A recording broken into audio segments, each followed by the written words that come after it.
don't need a high-end designer or a lot of money to get a luxe look. Be your own interior designer. This is Affordable Interior Design, the podcast. Here's your host, Betsy Helmuth.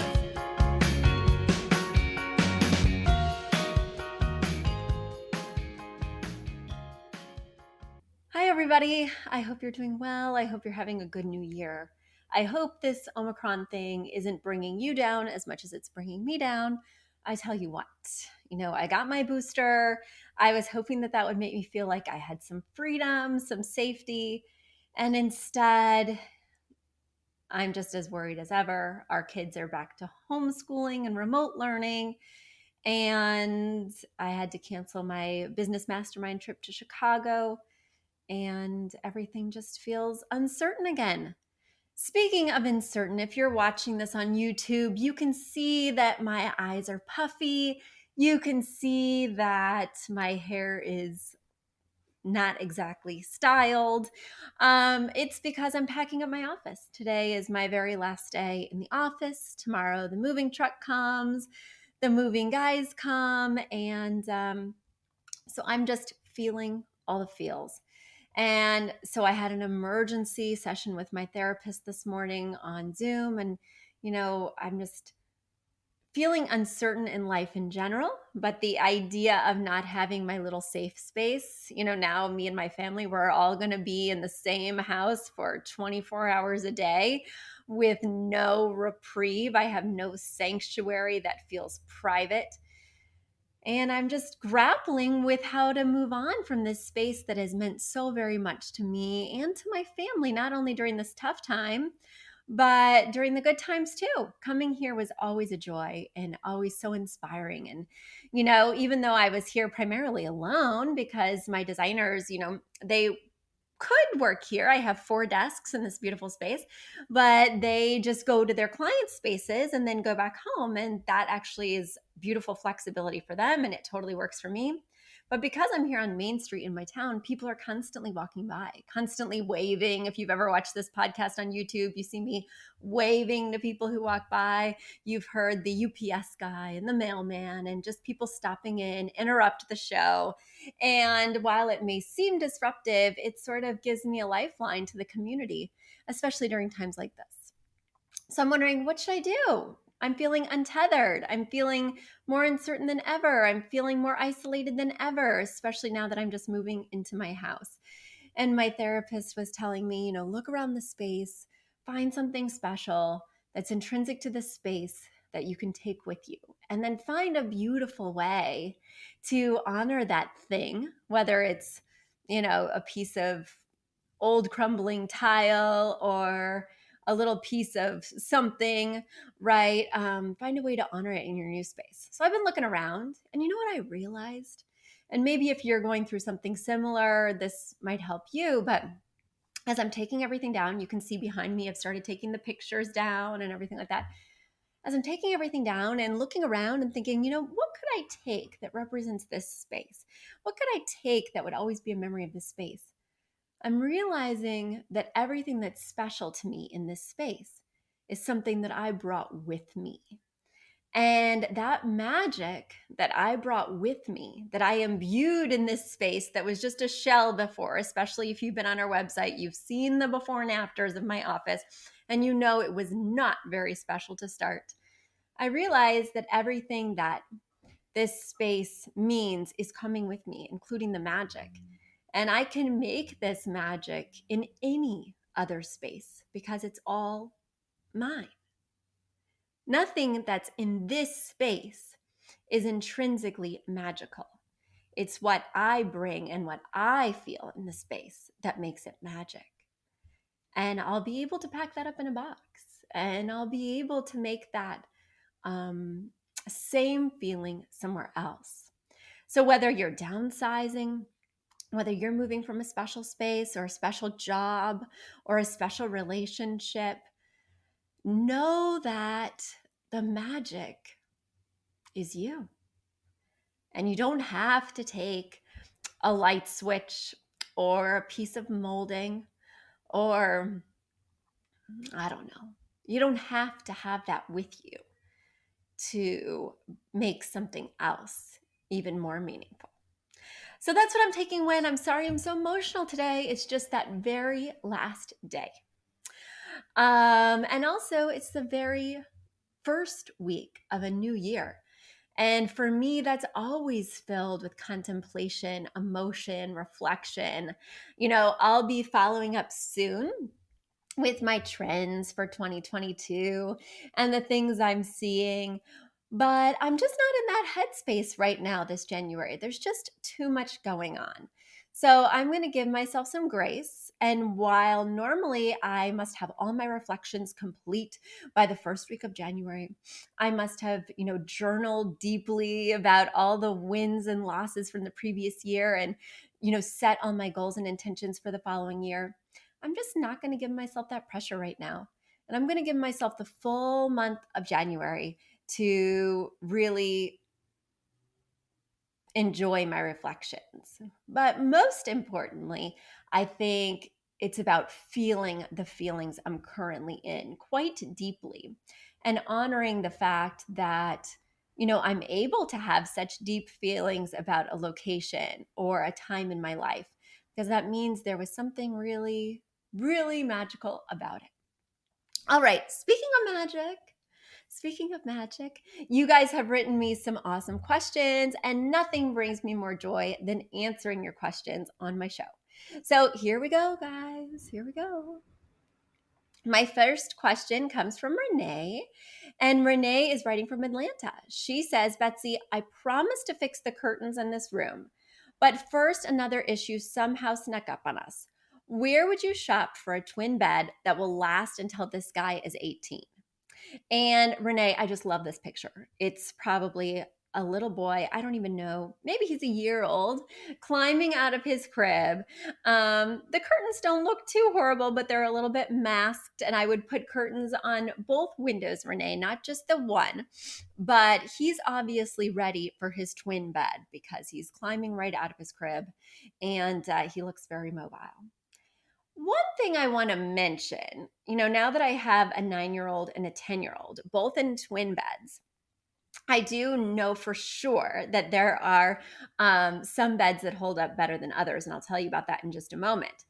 But I personally do not feel that any twin bed is going to be ideal for my children, question mark, anyone's children, I don't know, until they're 18.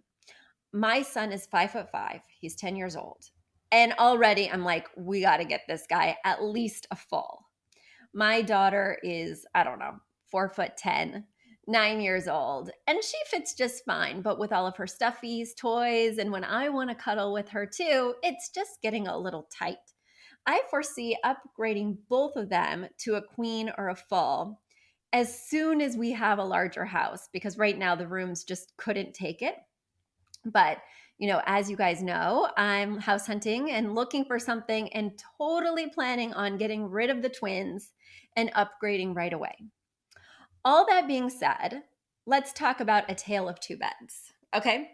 So, my son, when we moved into our house in Westchester in the suburbs, when we moved from Brooklyn, I upgraded both of my babies to twin beds. And they were sort of babies when we moved here. My son, I bought a bed from Pottery Barn. I think it was Pottery Barn Kids, not Pottery Barn Teen, but I do love both those sites. My daughter, oh, well, let me tell you more about my son's bed. So it's a navy wooden bed with slats, really cute, very simple.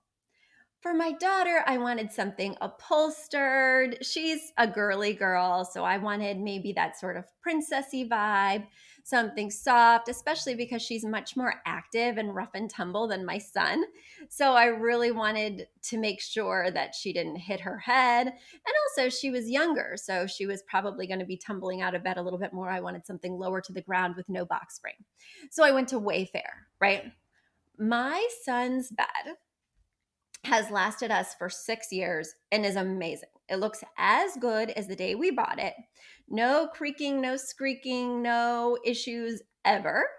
And, even though he's outgrowing it, there would be no other reason to have any qualms about keeping this twin bed frame. My daughter's bed, on the other hand, the slats broke within a year or two from my husband and I both getting in her bed and cuddling her. It just really couldn't withstand that. And then I got her another bed from Wayfair, just as cute, hot pink. It's fine, not great. And then I got her a bunk bed from IKEA. Um, and that held up fine, not great. So then I circled back and got her a day bed so that way she could have a trundle with sleepovers. But if you've been counting, that's 4 beds, 4 affordable, cheap website beds that I've gotten my daughter. And I got my son one moderately expensive Pottery Barn Kids bed, and it's lasted the whole time with no issue. Just keep that in mind and take that as a lesson as you're shopping for your son. That, sometimes quality trumps cuteness, style, etc. I've really enjoyed being able to swap out my daughter's bed because I'm a designer and I love having an excuse to buy something new. That being said, it's a chore and gets very expensive not only to purchase a new piece, but also to have it assembled. It's a lot of upheaval to like move a huge piece, the biggest piece in the room, out of the room time and time again.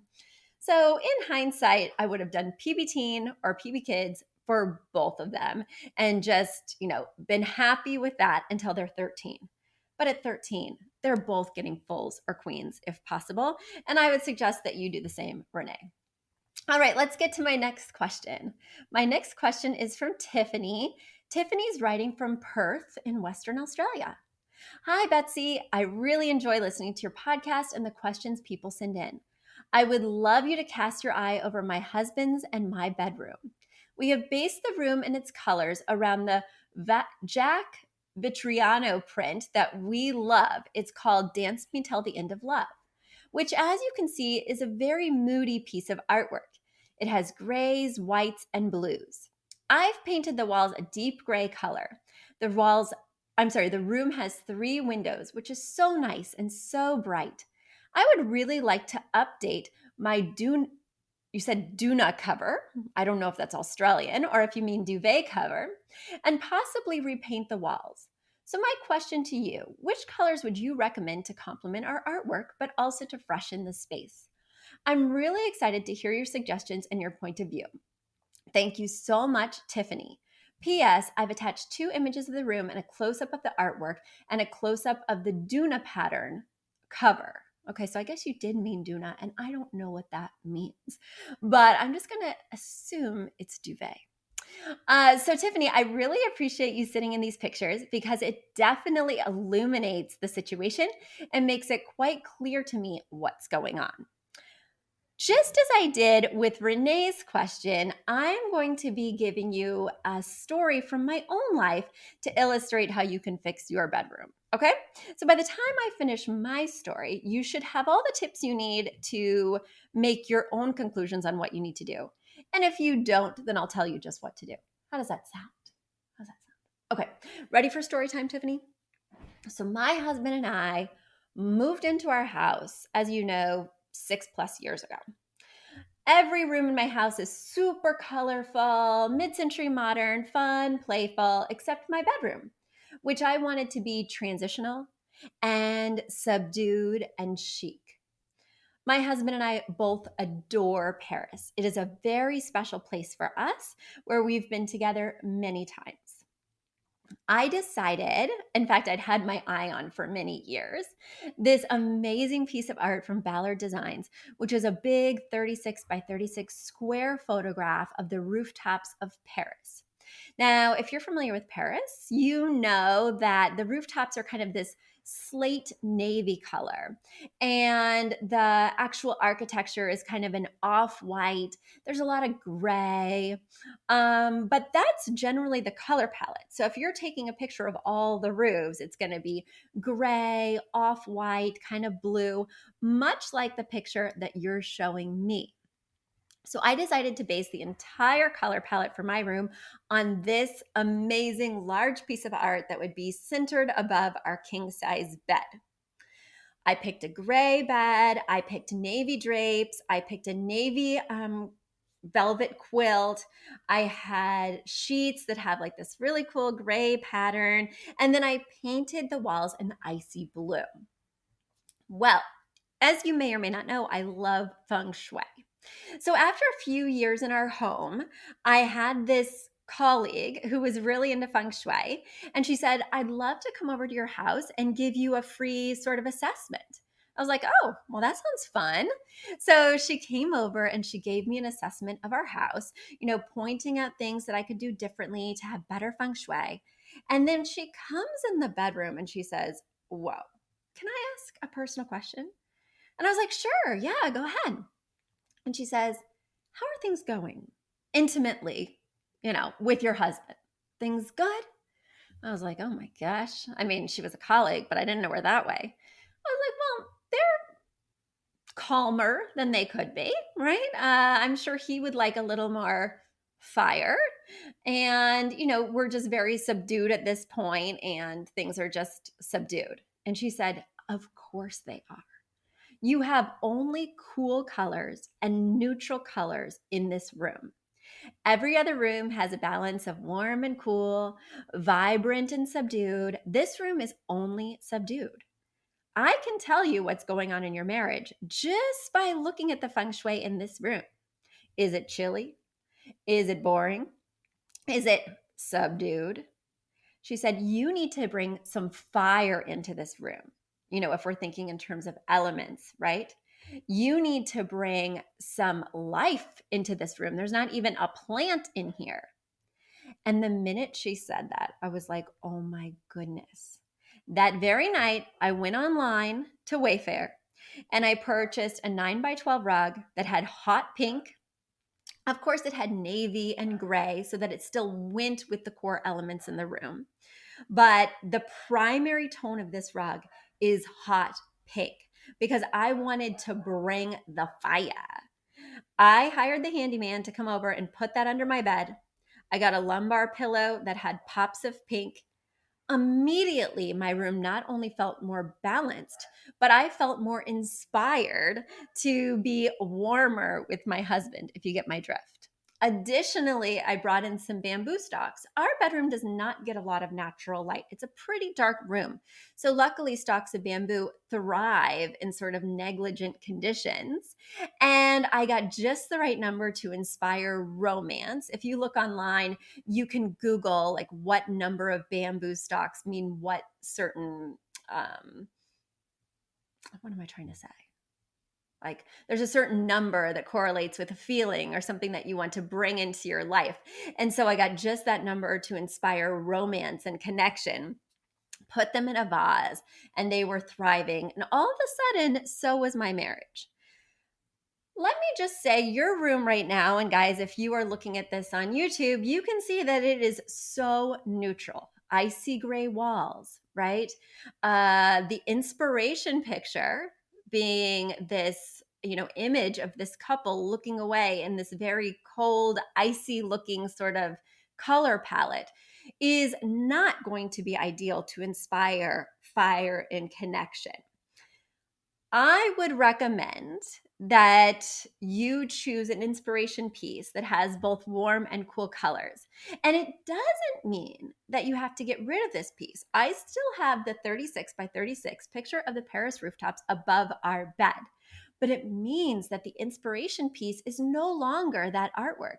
Instead, the inspiration piece from which I'm deriving the color palette for my entire room is that lovely 60% hot pink rug. So I want you to find a different piece, whether it's drapes, whether it's a rug, whether it's a duvet or doona cover, right?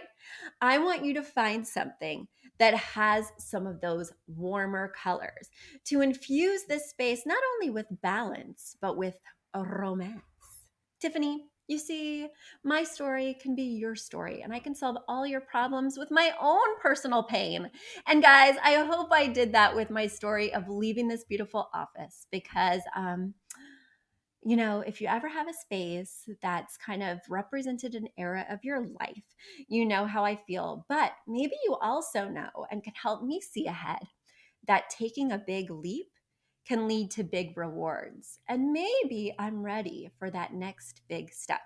Maybe you are too. So here's to a wonderful, dynamic, surprising, prosperous 2022. Until next week, everyone. Bye. A big thank you to Aton and the Embassy who wrote our theme song. A shout out to Catherine Heller who owns the podcast shop and is our editor extraordinaire. We also want to thank Ginny Sunasan and her team at the Savvy Podcast Agency for their help with our social, our YouTube channel, and so much more. We also want to thank Uploft, which is our parent company who supports this podcast. And lastly, we owe a huge debt of gratitude to you. Thank you so much for tuning in and for all your support.